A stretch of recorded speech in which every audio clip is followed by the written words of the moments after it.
हमारे उत्तर प्रदेश में योगी आदित्यनाथ ने पहले ही चेतावनी दे दी, अगर बेटा तुमने पत्थर उठा लिया ना तो तुम्हारे घर के आगे बुलडोजर खड़ा कर दूंगा। और लखनऊ में कुछ लोगों ने हिंसा की भी है तो उसके पहले ही पोस्टर लग चुके हैं। वो किसी भी मोहल्ले से, किसी भी गली से जाते हैं, आपने हिंदू को एक पत्थर फेंकते हुए नहीं देखा होगा। और बल्कि पानी, बिस्कुट, जो भी है, नमकीन के पाउच सब देते हैं। क्यों? कि भाई धर्म इनका भी है, मजहब इनका भी है, धर्म हमारा भी है, भाई भाई बना रहे। लेकिन वो लोग क्या करते हैं, जब हमारे राम यात्रा की, राम जी की रैली निकलती है, भाईचारे निभाना है तो पत्थर क्यों फेंकते हो? मुझे ये बताओ। वो हम भाई भाई बोलते रहे और वो हमें चारा समझ के खाया है, तो अब ऐसा नहीं होगा। मेरा नाम मनीष राजपूत, सनातनी हिंदू। मनीष राजपूत, सनातनी हिंदू। यस। रामनवमी के अवसर पर कैसे निकली आप? बहुत अच्छी यात्रा निकली। हम बहुत दिनों से बहुत मेहनत करी है हमने, और उस यात्रा को हम जहाँ से शुरू की थी और जहाँ समाप्त किया है उसको बहुत अच्छे से हमने समाप्त किया है, बहुत अच्छे से शुरू किया है। बहुत अच्छे से शुरू हुई, बहुत अच्छे से समाप्त हुई। जी बहुत। लेकिन ऐसी ही यात्रा अभी बंगाल में निकाली गई, बिहार में निकाली गई, वहाँ कौन सी मानसिकता के साथ पत्थरबाजी हो गई? देखो, पहली बात तो मैं ये बोलूँगा कि वो बंगाल नहीं है, फरीदाबाद। बिल्कुल भाई ने सही कहा है। देखो, जहाँ जहाँ बीजेपी की सरकार है, सबसे पहली बात तो वहाँ दंगा नहीं हुआ। हमारे उत्तर प्रदेश में योगी आदित्यनाथ ने पहले ही चेतावनी दे दी, अगर बेटा तुमने पत्थर उठा लिया ना तो तुम्हारे घर के आगे बुलडोजर खड़ा कर दूंगा। और लखनऊ में कुछ लोगों ने हिंसा की भी है तो उसके पहले ही पोस्टर लग चुके हैं, और वहाँ भगवा कलर का एक झंडा फहरा के और वहाँ भी मंदिर बनवा दो। बुलडोजर से क्या होगा? बुलडोजर से तो योगी जी खौफ फैला रहे हैं। बुलडोजर से खौफ नहीं फैला रहे। बुलडोजर आने से तो ये पत्थर फेंकते थे ना, वो भी अब डर रहे हैं। उत्तर प्रदेश जैसे राज्य में डर रहे हैं। और बात हो रही है ना बंगाल की, तो अभी ममता बनर्जी, इस बार आपका बिल्कुल पत्ता साफ है, और मैं बोल रहा हूँ वहाँ भी भगवा फहराएंगे।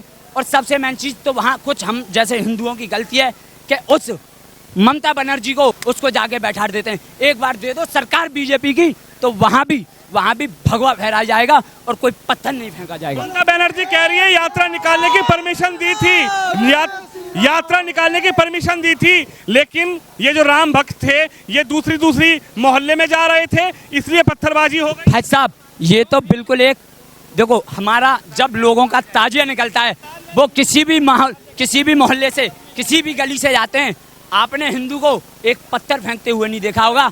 और बल्कि पानी, बिस्कुट, जो भी है, नमकीन के पाउच सब देते हैं। क्यों? कि भाई धर्म इनका भी है, मजहब इनका भी है, धर्म हमारा भी है, भाई भाई बना रहे। लेकिन वो लोग क्या करते हैं, जब हमारे राम यात्रा की, राम जी की रैली निकलती है, तो पता नहीं उनमें जाना कैसी खलबल मच जाती है और बोलते हैं पत्थर फेंको। अब मैं उनको बोल रहा हूँ कि पत्थर फेंकना बंद कर दो, वरना हर हिंदू जाग चुका है। अब तुम पत्थर नहीं फेंक पाओगे, वरना हमारे ऐसे छोटे छोटे बच्चों के हाथों में भी तलवार और बुलडोजर रहेगा। क्या कहेंगे? कहा जा रहा है कि बीजेपी करवा देती है, ये सरकार करवा देती है राजनीति के चलते, कि लोगों को डर पैदा हो जाए कि बीजेपी की सरकार नहीं है, इसीलिए यहाँ पर ये हो रहा है। ये सरकार नहीं करवाती है। सबसे पहले तो ये लोग भूल जाएं, बीजेपी सरकार अभी योगी उत्तर प्रदेश में, और मैं कहना चाहता हूँ जिस दिन योगी, अभी तो चाय वाला प्रधानमंत्री है, जिस दिन गाय वाला प्रधानमंत्री बन गया ना, फिर हम देखेंगे कहाँ पत्थर चलते हैं। फिर तो पाकिस्तान में जो कठमुल्ले हैं ना, वो भी जय जय श्री राम के नारे बोल के बोलेंगे। और आप जय श्री राम। और सर मैं आपको बता दूं, आप देख भी रहे होंगे, वहाँ के पाकिस्तानी जो लड़की हैं वो भी बोल रही हैं, भैया यहाँ तो भुखमरी से अच्छा मरना है कि हिंदुस्तान में चलो, वहाँ सनातनी धर्म अपनाओ, और जो कुछ भाई कुआरे हैं उनसे शादी करके जय जय श्री राम के नारे लगाओ।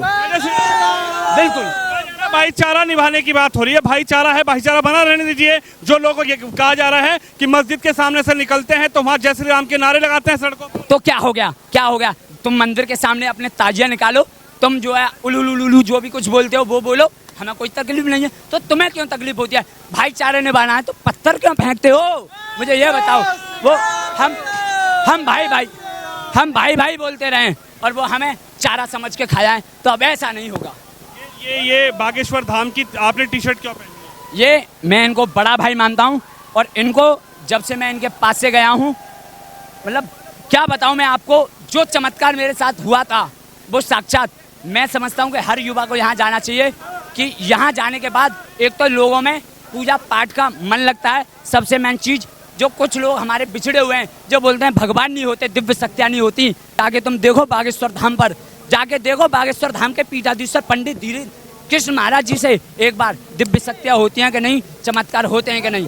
पाखंड कर रहे हैं महाराज जी। भाई साहब पाखंड तो मौलाना जी कर रहे हैं मस्जिदों के अंदर, 9-9 सालों के बच्चे।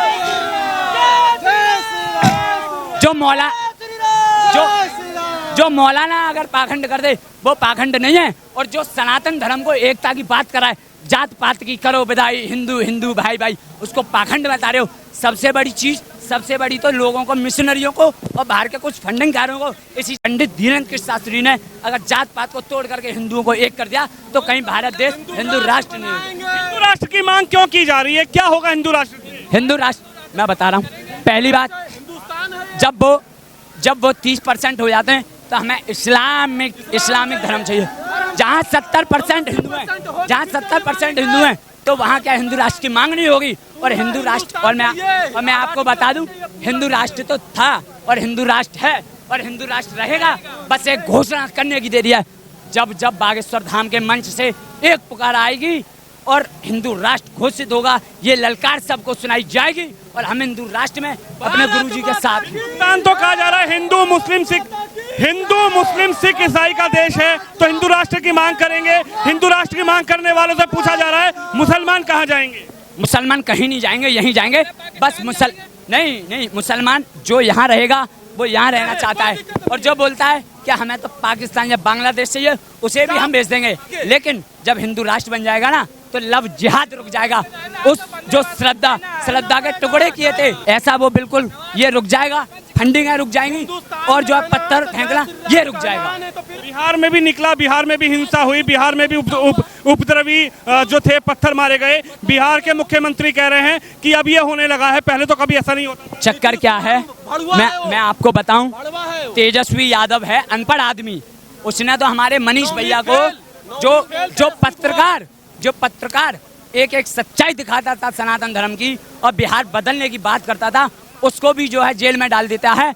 तो वो है अनपढ़ आदमी। अनपढ़ आदमी को क्या पता, अनपढ़ आदमी से बोलो क्या छोटे या बढ़िया सुनाओ, तो कहता छोटवा बड़वा का कबूतर खा खरगोश।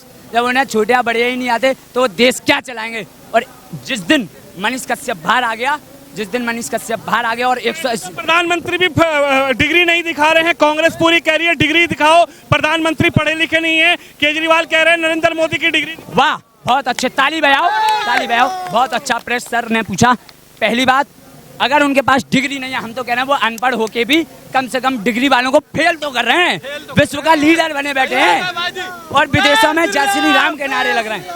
और आपने देखा होगा जब कांग्रेस के प्रधानमंत्री जाते थे बाहर तो वो क्या करते थे, वहाँ जब आते भारत के प्रधानमंत्री ऐसे करके पीछे छुप जाते थे। अरे आप आ गए। और आज जब हमारा शेर जाता है नरेंद्र मोदी, जय जय श्री राम, मोदी जी जिंदाबाद। और आज ऐसे आता है मेरे भाई को, सभी को जय जय श्री राम। और पहला भारत का ऐसा प्रधानमंत्री है जिसने हर युवाओं को धर्म से जोड़ा है, जिसने हर युवाओं को अपनी संस्कृति से जोड़ा है और खुद भी जुड़े हुए हैं। तो मैं कह रहा हूँ कि जो यूपी में क्यों नहीं हो रहे पत्थरबाजी, यूपी में भी जुलूस निकलते, यूपी में ऐसा क्या हो? यूपी में बाबा, उन सबका बाप है, उन सबका बाप वहाँ बैठा है बाबा। यूपी में बाबा भैया, यूपी में बाबा। जो लोग कहते थे नहीं हम कर देंगे काबा, अरे तुम्हारे बाप में दम नहीं है, वहाँ है भैया बाबा, वहाँ है भैया बाबा। यूपी में बाबा, योगी है बाबा, योगी बाबा।